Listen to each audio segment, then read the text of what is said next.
OU PG హాస్టల్లో మహిళా commission chairman Nerella Sharada సందర్శించారు. ఓ విద్యార్థినితో మెస్ కేర్ టేకర్ అసభ్యంగా ప్రవర్తించాడనే ఆరోపణలపై విద్యార్థులతో సమావేశమయ్యారు.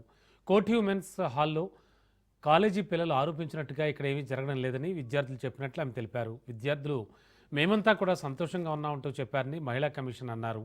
కావాలనే ఓ స్టూడెంట్ గ్రూప్ యూనియన్ ఇదంతా చేస్తోందని శారద అనుమానం వ్యక్తం చేశారు. నిజంగా అలాంటి ఘటన జరుగుంటే బాధితురాలు ధైర్యంగా ముందుకొచ్చి కంప్లైంట్ ఇస్తే చర్యలు తీసుకుని న్యాయం చేస్తామని మహిళా కమిషన్ చైర్మన్ శారద హామీ ఇచ్చారు.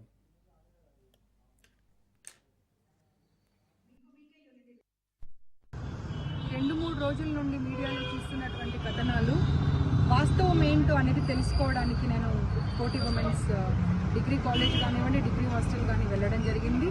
దాని తర్వాత తదుపరి ఇక్కడికి కూడా రావడం జరిగింది. పిల్లలందరినీ కూర్చోబెట్టి అసలు విషయం ఏంటి అని అడిగితే అసలు ఏ అమ్మాయికి జరిగిందో మాకు కూడా ఐడెంటిటీ తెలియడం లేదన్నటువంటి మాట చెప్పడం జరిగింది.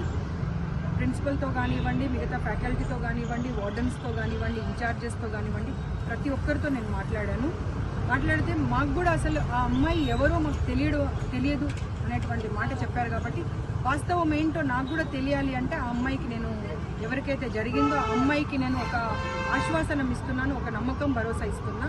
అమ్మ నీకు అలాంటిది ఏమైనా జరిగి ఉంటే ఉమెన్ కమిషన్ ఆఫీస్కి రా, నువ్వు దానిపైన కఠినమైనటువంటి చర్య తీసుకునేటువంటి బాధ్యత నేను తీసుకుంటాను.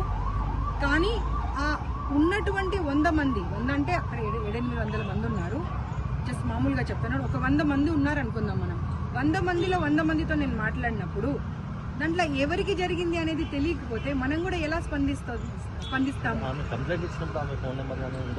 ఏదీ లేదంట, అసలు ఫేక్ ఐడి ఉందంట, ఫేక్ నేమ్ ఉందంట, అన్ని ఫేక్ ఉన్నాయంట.